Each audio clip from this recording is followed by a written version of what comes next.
Негизи эле бизге кыш күтүүсүз келип калат эмеспи? Электр жолчуларды кой, биз айдоочулардагы дөңгөлөктөрүбүздү көпкө чейин алмаштырбай жүрүп алабыз. Анан кар түшкөндөн кийин безилдеп чуркай баштайбыз.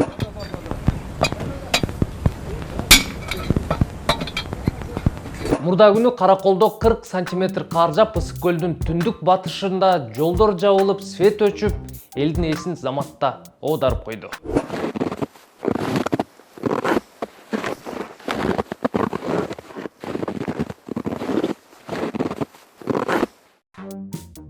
Кыш быйыл суук болот экен, свет дагы өчүрүлөт экен. Өкмөт башчы тарифтерди жогорулатканы жатыптыр. Өзү айтты го деп көрүнгөн бурчта күбүрчү бар. Келгиле ушул теманы талкуулайлы. Мен Самат Качкынов, эфирде Шапалак ТВ каналы.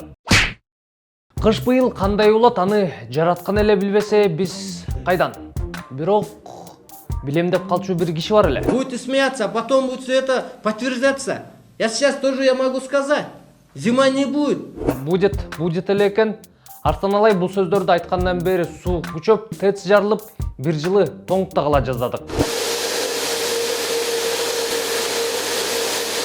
ТЭЦ чыры ушуга чейин аягына чыкпай келет. Эми сөз бул тууралуу эмес, кышында жарык өчүрүлөт экен деп эл дүрбөлөңгө түшүп атат. Өкмөт лимит киргизиптир дегенден бери. Это сейчас, что ли, в такую холодину? Не было у нас такого уговора. Бирок өкмөттүн токтомундагы лимит деген сөзгө түшүндүрмө жазылбагандыктан ушундай болуп жатат. Өчүрүүлөр болбойт деп чиновниктердин азыр тызылдаган. Мисалы Нарынбы, Таласпы, Ошпы же Бишкек шаарыбы былтыр күз-кыш мезгилинде колдонгон электр энергиясы лимит деп аталат. Былтыркы колдонулган электр энергиясын эсептеп, ошону быйылкыга лимит деп чектеп коебуз. Жарык өчүрүлбөйт. Ананда биринчи вице-премьер-министр Кубатбек Боронов биз кышка 100% даярбыз деди. Демек чуручу түшүп дүрбөлөңгө түшүүнүн кереги жок экенде деп отуруп калдык эле. Капталдан бир эксперт чыга калып, мунун баары калп эмеспи? Лимит киргизүү бул чектөө киргизүү деген сөз да. Бизге нан албагыла деп чектөө киргизбейли да. Анткени ал жетиштүү. А электр энергияга киргизилип жаткан лимит бул электр энергия муктаждыктарды толук жапканга жетпей жатат дегенди түшүндүрөт. Ошондуктан 100% кышка даярбыз деп айткандары бул карандай калп. Ошентип эки анжы болуп отуруп калдык. Өкмөткө ишенерибизди же экспертке ишенерибизди билбей. Эксперттики туура дейин десек, бул киши анчейин деле ишеним жарата бербейт, ачыгын айтканда. Өкмөткө ишенели десек, булар жөн жерден эле эмнеге лимит киргизип жатат деп баштырма отуруп калдык. А почему умные люди, когда думают, чешут лоб?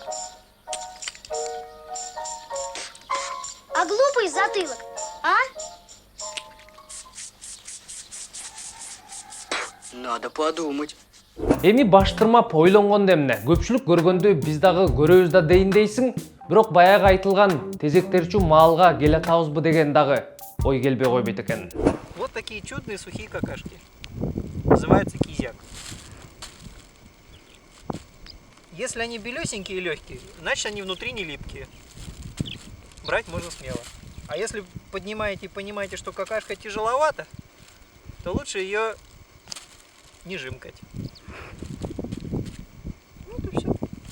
Смотрите, чудесная какашка. Ар бир аймак шаарга лимит коюлду. Жергиликтүү бийлик өкүлдөрүнө тыкыр көзөмөлгө алгыла деген тапшырма коюлду. Эгерде тигил же бул облус же шаар ошол лимиттен өтүп кетсе кандай болот? Демек, өчүрүүлөр болот экен да. Кыш жакындаганда тариф маселеси да көтөрүлө калат эмеспи? Кече жакында премьер-министр Мухаммедкалый Абылгазиев парламентте сөз сүйлөп жатып, электр энергияга болгон бааны өзгөртүү суроосун ортого салды. Тариф маселесин чогулуп чечишибиз керек. Сөзсүз түрдө эми бул 2216 сомдон баягы 700 киловаттан ашкандан кийинкиге өтүп атышат, бирок биздин канча бир эң көп абоненттерибиздин баары ошол 700 киловаттык өлчөмгө жетпейт. Муну да жакшылап карап, социалдык жактан муктаж болгонго бир тариф кылалы, калганынын баарын карашыбыз керек да. Анан качан карайбыз, эми ал келечектин иши го. Эл деле түшүнүп келатат азыр. Эгерде сапаттуу продукту берсең, баасына да макулбуз дегендер бар да. Өкмөт башчы энерго сектордагы карыздар өтө көп болуп жатат дейт. 103 миллиард сом ушу энергетика тармагында азыр карызыбыз. 103 миллиард. 1 миллиард 1,5 миллиардтан ашык карыз, жана 4,5 миллиардтын 1,5 миллиард энергетикада. Ошону мурун эми акыбалыбыз оор деп көптөн бери анча мынча көлөмүн кайтарып коюп, калганын алып келбей жүргөн. Мына азыр 4 миллиард сомун быйыл өзү кайтарып атат. Мына жаңы барган киши ишин карап чыгып. Ал жерде эми оптималдаштырды. Анын таасири кандай болот эми келечек көрсөтөт. Бирок алган карызын мойнуна алганга келатат азыр. Ар ким өзү төлөсүн. Электр энергиясы бизде коңшуларга салыштырмалуу чынында арзан. Бирок жашоо шарты, айлык акылар алардыкындай эмес да.